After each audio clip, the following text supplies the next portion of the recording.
20. Jangan scroll dulu. Karena dalam 3 menit ke depan, kamu mungkin akan menemukan jawaban yang selama ini kamu cari, atau justru menemukan kebenaran yang selama ini kamu tolak. Seorang psikolog terkenal pernah mengatakan bahwa otak manusia memiliki kemampuan luar biasa untuk menyembunyikan kebenaran dari diri sendiri, terutama ketika kebenaran itu terlalu menyakitkan untuk dihadapi. Dan tahukah kamu? 80% orang yang diselingkuhi sebenarnya sudah merasakan ada yang salah 6 bulan sebelumnya, tapi mereka memilih mengabaikan intuisi mereka. Mereka memilih buta. Mereka memilih mati rasa. Sampai suatu hari realitas menghantam mereka seperti tsunami yang tidak terduga. Tapi tunggu dulu. Ini bukan tentang paranoia. Ini bukan tentang menjadi detektif dalam hubunganmu sendiri. Ini tentang sesuatu yang jauh lebih dalam, sesuatu yang Marcus Aurelius, seorang kaisar Romawi dan filsuf Stoik terbesar, ajarkan ribuan tahun lalu. Kebenaran adalah teman terbaikmu, bahkan ketika kebenaran itu menyakitkan. Karena hanya dengan kebenaran kamu bisa mengambil keputusan yang tepat. Hanya dengan kebenaran kamu bisa membebaskan dirimu dari penjara ketidakpastian yang menggerogoti jiwamu setiap hari. Seneca pernah menulis dalam suratnya yang terkenal bahwa kita sering menderita lebih banyak dalam imajinasi daripada dalam kenyataan. Pikirkanlah itu. Berapa banyak malam kamu tidak bisa tidur karena pertanyaan yang tidak terjawab? Berapa banyak hari yang kamu habiskan dengan perasaan cemas yang tidak bisa kamu jelaskan? Perselingkuhan bukan hanya tentang tubuh yang menyentuh tubuh lain. Perselingkuhan dimulai jauh sebelum itu, di dalam pikiran, di dalam emosi, di dalam keputusan-keputusan kecil yang dibuat setiap hari. Dan inilah yang membuat Stoicis begitu relevan untuk topik ini. Karena Stoicis mengajarkan kita untuk melihat realitas apa adanya, bukan seperti yang kita harapkan. Epictetus, yang lahir sebagai budak dan menjadi salah satu guru paling bijaksana dalam sejarah, mengajarkan bahwa kita hanya bisa mengendalikan satu hal. Respons kita terhadap apa yang terjadi pada kita. Kita tidak bisa mengendalikan tindakan orang lain, bahkan pasangan kita. Tapi kita bisa mengendalikan apakah kita akan membuka mata kita terhadap kenyataan atau tetap tertidur dalam ilusi yang nyaman. Jadi mari kita mulai dengan tanda pertama yang paling halus namun paling kuat. Perhatikan perubahan dalam energi emosional. Bukan tentang mereka pulang terlambat atau sering main ponsel. Itu terlalu jelas. Itu terlalu dangkal.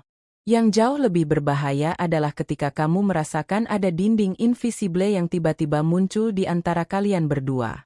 Mereka ada di sana secara fisik, tapi tidak hadir secara emosional. Kamu berbicara, tapi tidak ada koneksi. Kamu tertawa, tapi tawa itu terasa hambar. Mata mereka melihatmu, tapi seperti melihat menembus kaca, bukan ke dalam jiwamu. Marcus Aurelius menulis bahwa mata adalah jendela jiwa, dan ketika seseorang menutup jendela itu, mereka sedang menyembunyikan sesuatu, entah dari kamu atau dari diri mereka sendiri. Tanda kedua adalah apa yang para psikolog sebut sebagai proyeksi defensif. Ini adalah mekanisme psikologis yang sangat menarik. Ketika seseorang melakukan sesuatu yang bertentangan dengan nilai mereka sendiri, pikiran bawah sadar mereka mencoba mengurangi rasa bersalah dengan cara menuduh orang lain melakukan hal yang sama. Jadi jika pasanganmu tiba-tiba mulai menuduhmu selingkuh tanpa alasan yang jelas, jika mereka menjadi sangat curiga terhadap teman-temanmu, jika mereka terus-menerus mempertanyakan kesetiaanmu padahal kamu tidak melakukan apa-apa yang mencurigakan, perhatikan baik-baik. Ini bukan tentang mereka tidak percaya padamu. Ini tentang mereka tidak percaya pada diri mereka sendiri. Mereka memproyeksikan rasa bersalah mereka kepadamu karena itu cara pikiran manusia bekerja. Stoics menyebut ini sebagai kurangnya kesadaran diri, ketidakmampuan untuk menghadapi bayanganmu sendiri. Sekarang, sebelum kita lanjut, mari kita jeda sebentar. Ambil napas dalam-dalam. Karena apa yang akan saya bagikan selanjutnya mungkin akan membuatmu tidak nyaman. Mungkin kamu akan mengenali tanda-tanda ini dalam hubunganmu. Mungkin tidak. Tapi ingat apa yang Epictetus ajarkan. Kebenaran tidak bisa melukai orang yang berani menghadapinya. Yang melukai adalah penolakan terhadap kebenaran. Jadi apapun yang kamu rasakan sekarang, Sadari bahwa kamu sudah mengambil langkah pertama menuju kebebasan, langkah pertama menuju kejelasan, langkah pertama menuju kedamaian batin yang sejati. Tanda ketiga adalah perubahan dalam pola komunikasi digital mereka. Tapi sekali lagi, ini bukan tentang hal-hal yang jelas seperti menghapus chat atau mengunci ponsel. Itu terlalu primitif. Yang lebih subtle adalah bagaimana mereka bereaksi ketika ponsel mereka berbunyi. Perhatikan bahasa tubuh mereka. Apakah ada lonjakan adrenalin yang terlihat? Apakah mereka tiba-tiba menjadi sangat protektif terhadap ponsel mereka dengan cara yang tidak proporsional?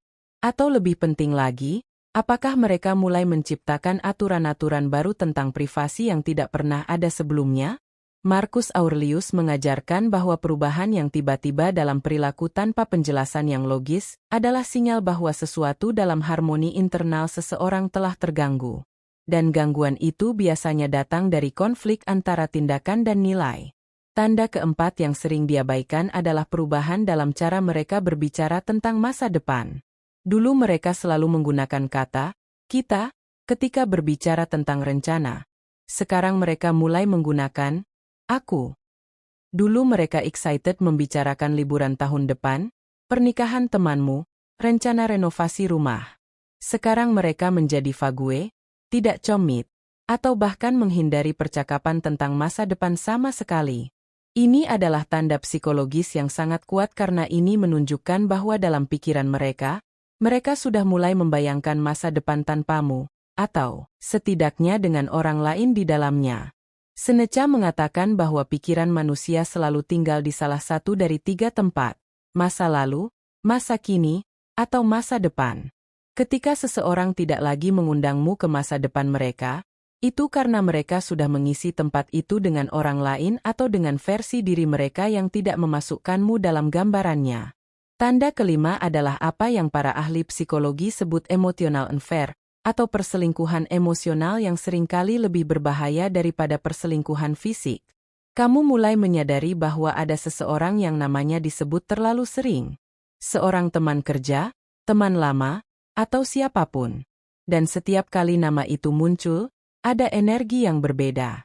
Ada cahaya di mata mereka yang tidak ada ketika mereka berbicara denganmu. Mereka mengutip orang itu, menceritakan lelucon orang itu, atau bahkan mulai mengadopsi opini dan kebiasaan orang itu. Epictetus mengajarkan bahwa perhatian adalah bentuk investasi paling berharga yang kita miliki. Ketika seseorang menginvestasikan terlalu banyak perhatian emosional mereka pada orang lain di luar hubungan, itu adalah bentuk perselingkuhan yang bahkan lebih mengkhianati karena melibatkan hati, bukan hanya tubuh.